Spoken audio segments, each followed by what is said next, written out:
అందరికీ నమస్కారం అండి. ఈ రోజు మనం హోతా పద్మినీదేవి గారు రచించిన దశమగ్రహం అనే ఓ చక్కటి కథను విందాం. ఇక కథలోకి వెళ్దాం. గత 6 నెలలుగా తన చిన్నల్లుడు చంచలరావు పెద్ద సమస్యగా మారి కూర్చున్నాడు పరంధామయ్యకి. పెళ్లిలో అలకపాన్పు మీద అతను అడిగిన స్కూటర్ని పెళ్లై 2 నెలలైనా తను ఇవ్వలేదని, కూతుర్ని పుట్టింటికి పంపించేసినప్పుడు అర్థమైంది ఆయనకి అల్లుడు కొరకరాని కొయ్య అని. హితోక్తులతో అతనిలో మార్పు తేవాలి అనుకున్నాడు. స్వార్జితమిచ్చిన తృప్తి, ఆనందం ఎవరో ఇచ్చిన దానిలో ఉండదు. కానుకంటే అడిగి పుచ్చుకునేది, పీడించి పుచ్చుకునేది కాదు, ఆశీస్సులతో ఇచ్చేది. ఉత్తమం స్వార్జితం, మధ్యమం పిత్రార్జితం, స్త్రీవిత్తం అధమాధమం అన్నారు పెద్దలు. అంచేత నా మాట విని బుద్ధిగా నీ భార్యని ఏలుకో. డబ్బుదే ఉంది, నా స్వార్జితమైన ఈ ఆస్తిని నా తదనంతరం అనుభవించవలసిన వాళ్ళు మీరేగా. స్వామి వివేకానందుల్లా శాంత గంభీర స్వరంతో చెప్పాడు పరంధామయ్య. ఇలాంటి నీతి సూక్తులకు నేను లొంగను అన్నట్లు ముఖం పెట్టాడు చంచలరావు మరింత బెట్టుగా, ఎబ్బెట్టుగా చూస్తూ. మీరు నాకు అల్కపాన్పు మీద ఇస్తానని వాగ్దానం చేసిందే అడుగుతున్నాను మామగారు. అడగనిదే అమ్మైనా పెట్టదంటారు. మీరు పెద్దవారు, మతిమరుపు సహజం. గుర్తు చేయవలసిన బాధ్యత నాపై ఉంది. అల్లుడైపోయాడు గాని మరొకళ్ళెవరైనా అయితే పరంధామయ్య తిట్టని తిట్టకుండా వదిలిపెట్టేవాడు కాదు. అతన్ని అమాంతం మింగేయాలన్నంత కోపాన్ని అణిచిపెట్టుకుని పైకి ప్రశాంతంగా చూశాడు. ఇదేమన్నా పెద్దాపురం మరిడమ్మ జాతరలో అమ్మే బొమ్మ స్కూటర్ అనుకున్నావా నువ్వు అడగ్గాని కొనిపెట్టడానికి? చచ్చు 30,000 లేనిదే స్కూటర్ రాదు. అదేగాక ప్రభుత్వం పెట్రోల్ ధర మొన్ననే పెంచింది, మళ్లీ పెంచుతానంటోంది. నేను స్కూటర్ కొనిస్తే సరిపోతుందా? పెట్రోల్ మాటేమిటి? పెట్రోల్ బంకున్న పెద్ద మనిషి కూతుర్నే చేసుకోవాలి అనుకున్నాను. కర్మకాలి మీ అమ్మాయిని చేసుకున్నాను. ఆ పాటలని నేను పడతాను గాని ముందు స్కూటర్ కొనివ్వండి. నాకు సాధ్యపడదు. అయితే మీ అమ్మాయిని కాపురానికి తీసుకెళ్ళటం నాకు సాధ్యపడదు. నా కూతురు నా దగ్గరే ఉంటుంది. దానికి అసలు పెళ్ళే కాలేదనుకుంటాను. సహనం చచ్చిన పరంధామయ్య అన్నాడు. ఈ బింకం ఎన్నాళ్ళుంటుందో నేను చూస్తాను అన్నట్టు చంచలరావు మామగారి వైపు ఓ కోర చూపు చూసి వెళ్లిపోయాడు. లోపల నుంచి భార్య కూతురు ఏడవటం వినిపించింది ఆయనకి. నోరు మీ, ఎవరు చచ్చారని ఏడుపు? అసహాయతతో కూడిన కోపంతో అరిచాడు. పట్టుదలకు కూడా ఓ హద్దు ఉంటుంది. 30,000 కోసం కక్కుర్తిపడి దాని కాపురాన్ని చెరగొడతారా? ఎలాగోలా అతను అడిగిన స్కూటర్ కొనిచ్చి మీ గౌరవాన్ని, శారద కాపురాన్ని నిలబెట్టండి. కామాక్షమ్మ ముక్కు చీదుతూ అంది. ఇచ్చేవాళ్లుంటే స్కూటరేం కర్మ, రాకెట్టే అడుగుతాడు. పెళ్లికే బోలెడు ఖర్చు పెట్టాను, నా వల్ల కాదు. ఇవ్వలేనప్పుడు అతగాడు స్కూటర్ ఇస్తేగాని అలకపాన్పు దిగనని భీష్మించుకొని కూర్చున్నప్పుడు ఎందుకు చెప్పలేదు? అప్పుడలా అనకపోతే అతడు అలకపాన్పు మీద నుంచి ఇవాళ్టికి దిగేవాడు కాదు. మొండిగటం. పెళ్ళై 2 నెలలకే పెళ్ళాన్ని వదిలేస్తానన్న త్రాష్టుడు వాడు. మొండైతే నేను జగమొండిని. వాడు మన పిల్లని వదిలేసినా పర్వాలేదు, నేను మాత్రం స్కూటర్ ఇచ్చేది లేదు. ఇప్పుడు వాడు జులుంకి భయపడి స్కూటర్ ఇస్తే రేపు ఏ పండుగకో కలర్ టీవీయో రెఫ్రిజిరేటరో అడగడని గ్యారంటీ ఏమిటి? కామాక్షమ్మకి భర్త వాదనలో నిజం లేకపోలేదని తెలుసు. కాని కూతురి కాపురం 3 నాళ్ల ముచ్చటవుతుందేమోనని ఆవిడ బాధ. పెద్దవాళ్లుగా కొడుకు కాపురాన్ని చక్కదిద్దవలసిన బాధ్యత వాళ్ళపై ఉంది కనుక అల్లుడి ప్రవర్తన గురించి బియ్యంకుడికి ఉత్తరం రాశాడు ఆఖరి ప్రయత్నంగా. మీరు పెళ్లిలో చేసిన వాగ్దానాన్ని తప్పడం మర్యాద కాదు. సాధ్యమైనంత తొందరలో స్కూటర్ కొనిచ్చి మీ అమ్మాయిని కాపురానికి పంపండి అని బియ్యంకుడు రాసిన జవాబుతో హతాశులయ్యారు పరంధామయ్య దంపతులు. ఈ కొడుక్కి ఆ తండ్రి వత్తాసు. 2 నెలల టైమిచ్చి దాంపత్య హక్కుల పునరుద్ధరణకి పిటిషన్ పడేస్తాను, పెద్దవాళ్ళకి బుద్ధొస్తుంది అన్నాడు పరంధామయ్య కసిగా. గదిలో నుంచి వినిపిస్తున్న కూతురు ఏడుపు ఆయన మనసుని కలిచివేస్తోంది. కాని తను ఈ సమయంలో బింకంగా ఉండకపోతే అల్లుడు అలుసు తీసుకుని తన నెత్తినెక్కి స్వారీ చేస్తాడు. ఆయన మరునాడే లాయర్ని కలవాలనుకున్నాడు. ఆ ఉదయం పెరట్లో వాంతి చేసుకుంటున్న కూతుర్ని చూసేటప్పటికీ ఆయనకి చిన్న అనుమానం వచ్చింది. రహస్యంగా భార్య దగ్గర తన అనుమానాన్ని బయటపెట్టాడు. ఆవిడ కూతుర్ని విడిగా పిలిచి అడిగింది. ఆమె చెప్పిన విషయం విని ఆవిడ గుండె గుబేలమంది. మీ అనుమానం నిజమే, శారద నెల తప్పింది కన్నీళ్లతో చెప్పిందావిడ. పరంధామయ్య కాళ్లలో సత్తువ లేనట్టు కూలబడిపోయాడు. అసలే కూతురి కాపురం సవ్యంగా లేదు, దానికి తోడు ఆమె తల్లి కాబోతుంది. ఈ పరిస్థితుల్లో తన కోర్టుకెక్కడం మంచిదా కాదా? ఆయన ద్వైధీ భావాలతో సతమతమవుతున్నాడు. ఏమండి, దేనికైనా పట్టు విడుపు ఉండాలి. ఈ పరిస్థితుల్లో మనం ఇంకా బిగదీసుకుని కూర్చుంటే మనకే నష్టం. మన పిల్ల మనకి బరువు కాదు, కాని దానికో పిల్లో పిల్లాడో పుట్టబోతున్నారు. దాని భవిష్యత్తు దృష్టిలో పెట్టుకొనైనా సరైన నిర్ణయం తీసుకోండి. పరంధామయ్య అసహనంగా చూశాడు. అల్లుడిని కోర్టుకీడ్చి ముప్పు తిప్పలు పెట్టి 3 చెరువుల నీళ్లు తాగించగలడు. కాని కూతురి భవిష్యత్తు? 2 రోజుల పాటు తీవ్రంగా ఆలోచించిన మీదట ఆయన అల్లుడడిగిన స్కూటర్ని కొనివ్వడానికే నిశ్చయించుకున్నాడు. శారద పండక్కి రాలేదేంటమ్మా? సరస్వతి అడిగింది. కామాక్షమ్మ ముఖం లానమైంది. సీడీ ప్లేయర్ కొనిస్తేనే పండక్కి వస్తానని ఉత్తరం రాశాడు అంది కామాక్షమ్మ కన్నీళ్లు పెట్టుకుంటూ. స్కూటర్ కొనిచ్చి 2 నెలలు కాలేదు, ఇప్పుడు మరొకటి కావాలంటున్నాడు. ఉన్న డబ్బంతా వాడు అడిగిన కానుకలకి ఖర్చు పెడితే ఈ చెట్టు కింద కూర్చోవాలి నేను. వాడు అల్లుడు కాదు, మనిషి రూపంలో ఉన్న జలగ, నన్ను పట్టి పీడిస్తున్న శనిగ్రహం. పళ్ళు కొరుకుతూ అన్నాడాయన మంటగా. పెళ్ళై 6 నెలలు, ఎంత అన్యోన్యంగా సరదాగా ఉండాలి వాళ్ళు. అతని ప్రవర్తనకి చిన్నబుచ్చుకొని ముఖంలో నవ్వు అనేది లేకుండా ఉంటుందది. దాని కర్మ. ఇలాంటి బాధలు పడవలసి రావడం మా కర్మ. మీరు సంతోషంగా ఏదిస్తే అది పుచ్చుకోక డిమాండ్ చేయడమేమిటి అసహ్యంగా అన్నాడు శేఖరం. మీరతని బెదిరింపులకి భయపడకండి మావయ్య. అతన్ని సంతోషపెట్టాలని అప్పులు పాలవకండి. మీరు ఇవ్వదలుచుకున్నదే ఇవ్వండి అన్న పెద్దలుడి వైపు ఆర్ద్రంగా చూశాడు. అందరల్లుళ్ళు నీలా మంచిగా ఆలోచిస్తే ఎంత బావుండునయ్యా. పండుగ సాదాసీదాగా గడిచిపోయింది. కామాక్షమ్మ శారదని తలుచుకొని బాధపడుతూనే ఉంది. పండక్కి రాని శారద ఉన్నట్టుండి ఓ రోజు ఉదయమే సూట్ కేసుతో ఇంటి ముందు రిక్షా దిగుతుంటే తెల్లబోయారు పరంధామయ్య దంపతులు. సన్నగా పుల్లలా అయిపోయి కళ్ల కింద నల్లటి వలయాలతో ఉన్నామని చూస్తే మళ్లీ అల్లుడు ఏదో డిమాండ్ చేశాడని, అది తీర్చుకోవటం కోసమే ఆమెను పుట్టింటికి పంపాడని అర్థమైంది. ఇలా అయిపోయావేమిటమ్మా? ఒంట్లో బాగలేదా? వేవిళ్ళు ఎక్కువగా ఉన్నాయా? ఆతృతగా అడుగుతున్న తల్లిని చూసి పేలవంగా నవ్వింది. ఆ నవ్వులో ఎన్నో అర్థాలు, అగాధాలు కనిపించాయి ఆవిడికి. మెల్లగా కూతుర్ని అనునయించి కొంట. ఆమె ఏడుస్తూ చెప్పిన దానివలన మరికొంత తెలుసుకుని స్తంభీభూతులయ్యారు. చంచల్రావు దసరా పండక్కి తను అడిగిన సీడీ ప్లేయర్ తెమ్మని ఆమెను వేధిస్తున్నాడు. కామాక్షమ్మ నిస్సహాయతతో కూడిన కోపంతో వణికిపోయింది. స్కూటర్ కొని 4 నెలలైనా కాలేదు, ఇప్పుడు సీడీ ప్లేయర్ కావాలా? ఇదయ్యాక మళ్లీ సంక్రాంతి వస్తుంది. ఇప్పుడు మరొకటి అడగడానికి గ్యారెంటీ ఏమిటి? మీ నాన్న కోటీశ్వరుడు అనుకుంటున్నాడు అతను. పెళ్లికి బోలెడు ఖర్చు పెట్టాం.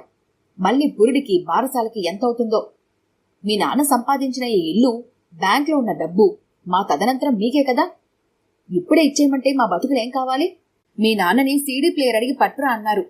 మా వాళ్లు పసుపు కుంకుమల రూపేణా ఇచ్చింది సంతోషంగా పుచ్చుకుంటాను తప్ప డిమాండ్ చేయనని తెగేసి చెప్పాను. నన్ను కొట్టారమ్మా. శారద ఏడుస్తోంది. వీడి చేతులు విరిగిపోను, కడుపుతో ఉన్నావు అనైనా ఆలోచించకుండా నిన్ను కొడతాడా? నువ్వసలు కాపురానికి వెళ్లొద్దు. డబ్బే ముఖ్యమనుకునే అలాంటి నీచులతో కలిసి ఉండద్దు ఆవేశంగా అంది కామాక్షమ్మ. పరంధామయ్య సత్తువులేనట్టు కూర్చున్నాడు. భార్య ఆవేశంలో ఆ మాటలు అంటోందని, మనసులో కూతురి కాపురాన్ని ఎలా చక్కదిద్దాలని ఆలోచిస్తూ ఉంటుందని ఆయనకి తెలుసు. ఆయన ఊహని నిజం చేస్తూ ఆ రాత్రే అంది కామాక్షమ్మ. ఒకసారి అల్లుడి జాతకాన్ని సిద్ధాంత గారికి చూపిస్తాను. ఎందుకు? ఆ మొండితనం, మంకుతనం పోవడానికి ఏవైనా పూజలవి చేయించాలేమో. అల్లుడిని దారిలో పెట్టడానికి ఏ పూజ చేయాలో నాకు బాగా తెలుసు. తెలుసా? ఏ పూజ? బడిత పూజ. చాలెండి వేళాకోలం, చిరాక్క అంది. నిజం కామాక్షి, అల్లుడైపోయాడు గాని లేకపోతే వాడికి ఎలా గుణపాఠం చెప్పాలో నాకు తెలుసు. నేను తీవ్రంగా రియాక్ట్ అయితే అమ్మాయి కాపురం ముక్కలైపోతుంది. అందుకే ఆలోచిస్తున్నాను అన్నాడు పరంధామయ్య. వారం రోజుల తర్వాత పెద్దలుడి దగ్గర నుండి వచ్చిన ఉత్తరాన్ని చదివిన ఆయనకి మెరుపులాంటి ఆలోచన ఒకటి వచ్చింది. ప్రతిసారి మేం మీ ఇంటికి రావడమే కాని ఒక్కసారైనా మీరు మా ఇంటికి రాలేదు. నేను మీకేమీ చేయలేకపోయాననే బాధ నా గుండెని దొలుస్తోంది. శారదకు కూడా కొంచెం మార్పు అవసరం. కాబట్టి మీరు అత్తయ్య గారు శారద హైదరాబాద్ వచ్చి మా దగ్గర కొన్నాళ్లుండండి. నా ఈ చిన్న కోరికను మన్నిస్తారని ఆశిస్తున్నాను. శేఖరం రాసిన ఉత్తరం తాలూకా సారాంశమది. అమ్మా శారద, బట్టలు సర్దుకో కూతురితో చెప్పాడు. సీడీ ప్లేయర్ కొనడానికి నిర్ణయించుకున్నారా? కామాక్షమ్మ అడిగింది. మనం అల్లుడిని, అమ్మాయిని తీసుకుని హైదరాబాద్ వెళ్తున్నాం. ఎందుకు? అర్థం కాక అడిగింది. శేఖరం మనని హైదరాబాద్కు రమ్మని ఉత్తరం రాశాడు. చంచల్రావుని కూడా మనతో రమ్మని ఉత్తరం రాస్తాను. తనకంటే తక్కువ జీతం తెచ్చుకుంటున్నామన్న పెద్దలుడు జాగ్రత్తగా ఖర్చు పెట్టుకుంటూ సంసారానికి కావలసినవన్నీ కొనుక్కుంటూ ఎంత దర్జాగా గడుపుతున్నాడో చూపిస్తాను. అతను స్కూటర్ కొనుక్కుంటున్నప్పుడు నేను డబ్బు ఇస్తానన్నా పుచ్చుకోకుండా ఇన్స్టాల్మెంట్స్ మీద కొనుక్కున్న అతని స్వాభిమానాన్ని చంచలరావుకి ఆదర్శంగా చూపిస్తాను. ఏమిటో మీ పిచ్చిగాని నక్కలు ఊల పెట్టడం మాని గౌరీ కళ్యాణాన్ని పాడతాయా? దిగులుగా నిట్టూర్చుంది. చూద్దాం, మన ప్రయత్నం మనమూ చెయ్యాలి కదా. తనని హైదరాబాద్ రమ్మని పిలుస్తున్న మామగారి ఎత్తుగడ ఏమిటో చంచలరావుకి అర్థం కాలేదు.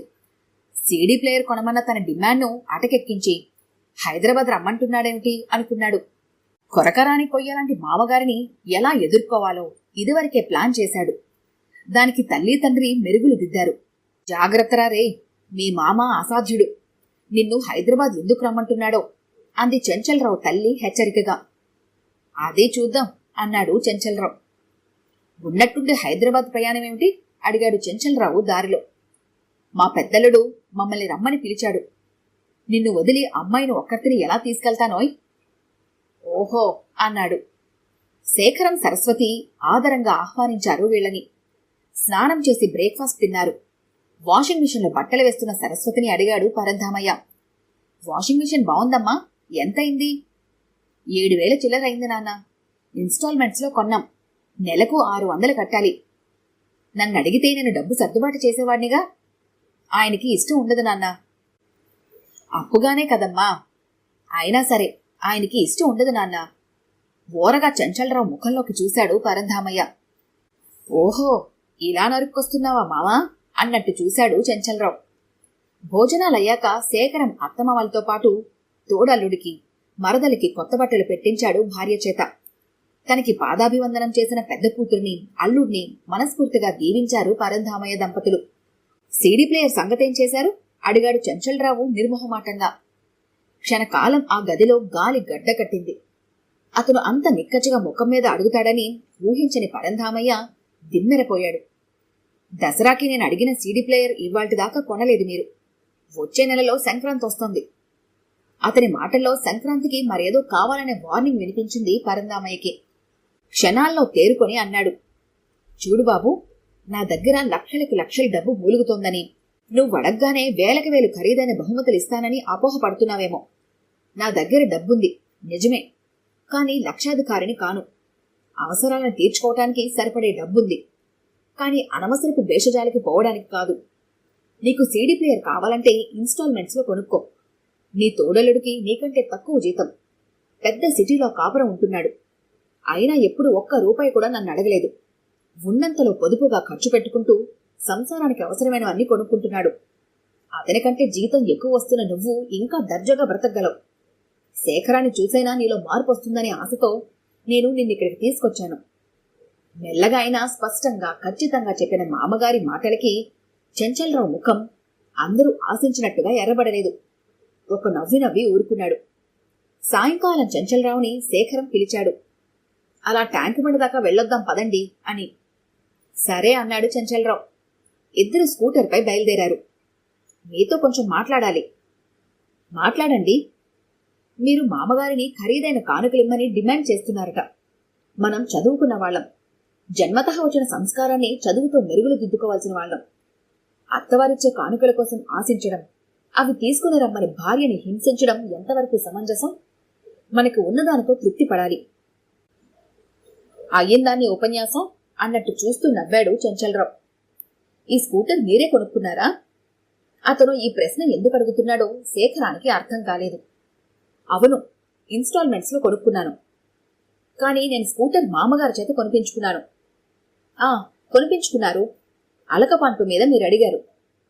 ఆయన నోరు జారి సరేనన్నారు. ఆయన స్కూటర్ కొనలేనందుకు పెళ్ళైన 2 నెలలు తిరుక్కున్నానే శారద పుట్టింటికి పంపేసి వాళ్ళని బెదిరించి.